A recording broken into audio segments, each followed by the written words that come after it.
హ్మ్. ఆహ్, sir, sir, sir, హ్మ్. సార్,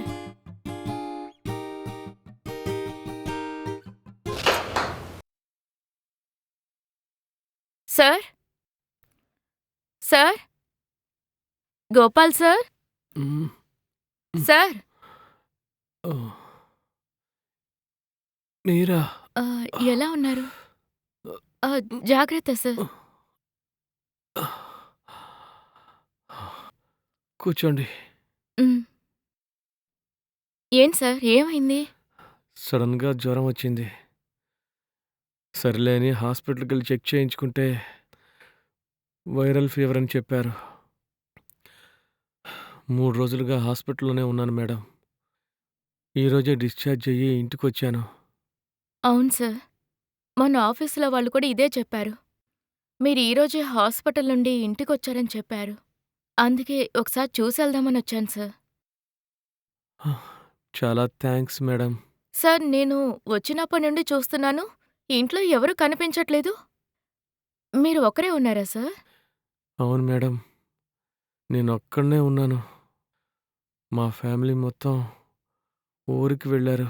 ఒంటరిగా ఉంటే మరి మీకు భోజనం అది ఎలా సార్? ఒక పని మనిషి డైలీ వచ్చి టిఫిన్, లంచ్, డిన్నర్ అన్నీ ప్రిపేర్ చేసి హాట్ బాక్స్‌లో పెట్టి వెళ్ళిపోతుంది. ఒంటరిగా ఉంటే చాలా కష్టం కదా సార్? అది కూడా ఇలాంటి హెల్త్ ప్రాబ్లమ్ వచ్చినప్పుడు చాలా ఇబ్బందిగా ఉంటుంది కదా? అవును మేడం. నేనేం చేయగలను? ఒంటరిగా ఉన్నప్పుడు ఇవన్నీ తప్పవు కదా! అవును సార్. నిజమే. మేడం, నాకో చిన్న హెల్ప్ చేస్తారా? ఏంటో చెప్పండి సార్. బయట టేబుల్ మీద వేడినీళ్లున్నాయి. కొంచెం తీసుకొస్తారా? టాబ్లెట్ వేసుకోవాలి. ఏమనుకోకండి. ఓహ్! అంతే కదా! పర్లేదు సార్. నేనిప్పుడే తెస్తాను. Thank you madam.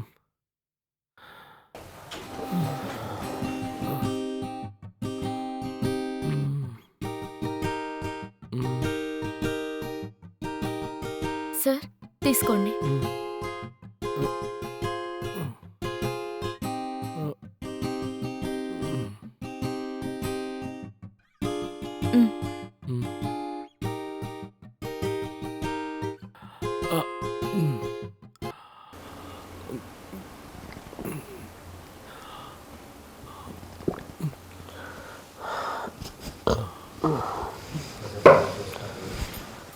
హ్మ్. సరే సార్. హ్మ్. మీ హెల్త్ జాగ్రత్త. నేనింక బయలుదేరతాను సార్. హ్మ్. ఏంటి మేడం మీరప్పుడే బయలుదేరుతున్నారా? ఇప్పటికే చాలా టైం అయింది. ఇంట్లో చాలా వర్క్ ఉంది సార్. అందుకే వెళ్ళాలంటున్నాను. హ్మ్. హ్మ్. ఏం సార్? ఏం చేస్తున్నారు మీరు? మీరు చాలా మంచివారనుకున్నాను. అందుకే మిమ్మల్ని చూడ్డానికి ఒంటరిగా వచ్చాను. మీరిలా చేస్తారనుకోలేదు. నన్ను టచ్ చేయడానికి చూస్తున్నారు? మీరిలాంటి వారనుకోలేదు. ఛీ! శైలజ, శైలజ ఏదో తెలియక జరిగింది. శైలజ, శైలజ! ఛ! అనవసరంగా తొందరపడ్డానే. హ్మ్.